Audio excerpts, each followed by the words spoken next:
Hey guys, welcome to Boxing Squared for boxing news and views from around the internet. Is Luis Ortiz on the slide? Has he been aged out by the heavyweight division? His most recent performance against Christian Hammer, which was a relatively, on the scorecards at least, comfortable points decision. There was a lot of good in that, a lot to like, but also there were some things in there not so good. Particularly the gas tank. Luis Ortiz seemingly doesn't have the legs to go 10 solid rounds at a decent clip. After about 5 rounds or so, visibly started to tire, and by about the 8th round, he looked pretty spent. He wasn't really throwing a lot. He didn't really throw the left hand, and after the fight, he said, there's nothing wrong with my hand, even though he was asked directly that question, because he put it away, didn't really use it in the second half of that fight when he was tired. So the question is Luis Ortiz so far on the slide now that he is beatable and a guy that is ready for the taking by other contenders? Through his career, Luis Ortiz has faced some adversity trying to get opponents. He's been much avoided at different spots in his career. 2018 saw him get a title shot against Deontay Wilder. He came close to taking the WBC title but came up short, ultimately knocked out by Wilder in the 10th round.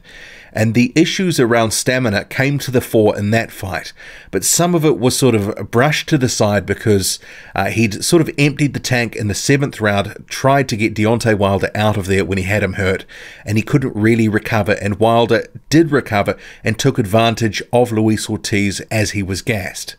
So this is a second fight in a year, and Ortiz has grown another year older, that Luis Ortiz has had issues with his stamina.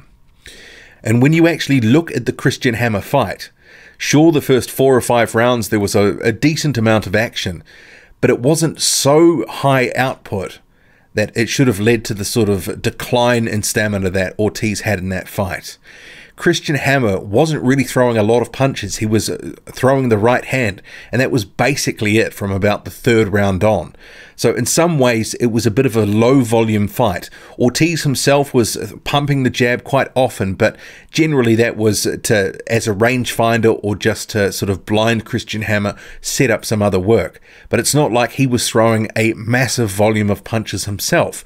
So the fact that he did tire, and tire quite badly towards the end, certainly is a red flag when he is having his 40th birthday at the end of March 2019. So, Luis Ortiz, what does he do now? Who does he face? He says he wants Wilder, he says he wants Joshua, but ultimately those fights probably won't be there for him. Deontay Wilder has spoken about potentially blessing him a second time, but the next fight for Deontay Wilder is unlikely to be Luis Ortiz, more likely to be Dominic Breazeale. And they want to keep Luis Ortiz active and busy. They don't want to have big periods of rest. This is what is coming out of his camp. So he is going to have another fight, but when he does have another fight, and if it is someone who is better than Christian Hammer, who has a better skill set, better stamina, will they be able to push Luis Ortiz into deep water and beat him? It's a question now, because if you can get past the first 4 or 5 rounds with Luis Ortiz, you stand a much better chance of potentially landing something to really sort of put him in a position where he could lose a fight. Like Alexander Povetkin against Anthony Joshua, Luis Ortiz is very sharp early on, very deliberate. The jabbing is good body work. He really is quite methodical and quite precise with what he's doing. But we did see in the Christian Hammer fight that he was open to being hit. And he was hit with the right hand a number of times. And Hammer, not a noted puncher. So someone with a bigger punch could ultimately do a lot of damage to Luis Ortiz, even in the earlier part of the fight. But later on in a fight, if Ortiz is gassing in the way that he has, one against Wilder, but more latterly against Hammer, that could be a real issue. So matchmaking is going to be important. And you could ask the question, are they going to risk a tougher fight against the likes of an Adam Kovnatsky, or potentially a Charles Martin or Andy Ruiz Jr.? So I'm just rattling off some of the guys in his stable. or even Joe Joyce. Abel Sanchez, Joe Joyce's trainer, says Joyce is not ready for Luis Ortiz right now, but perhaps after seeing that performance against Hammer, maybe he will think that the gap between the two isn't as large. Although Luis Ortiz, when fresh, probably lights Joe Joyce up with counters, early and often if they ever did fight, if that came to pass in the next, 3 to 6 months. So the what next for Luis Ortiz and his career is important because he's heard Anthony Joshua call his name and say, look, once I beat Jarrell Miller in June, I'm going to look to target Luis Ortiz if Tyson Fury or Deontay Wilder are not available.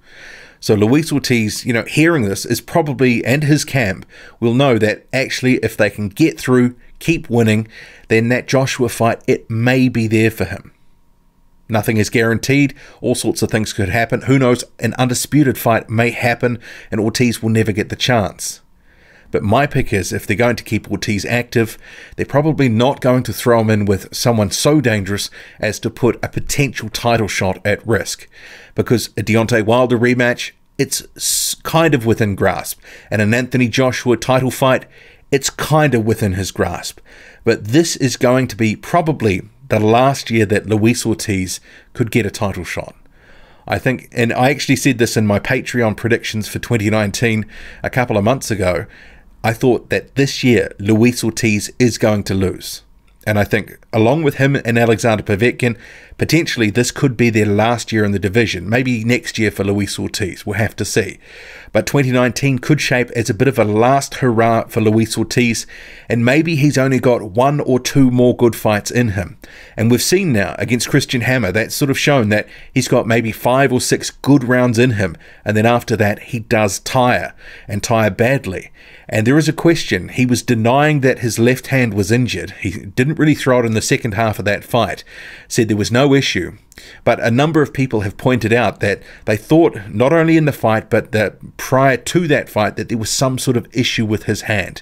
And if there is a left hand injury, and obviously the left hand is his power punch, that's his money punch, the straight left, then obviously they will want to keep any issues around that quiet, because if people do find out he's got some form of chronic injury, that's not going to be good for his prospects within the division.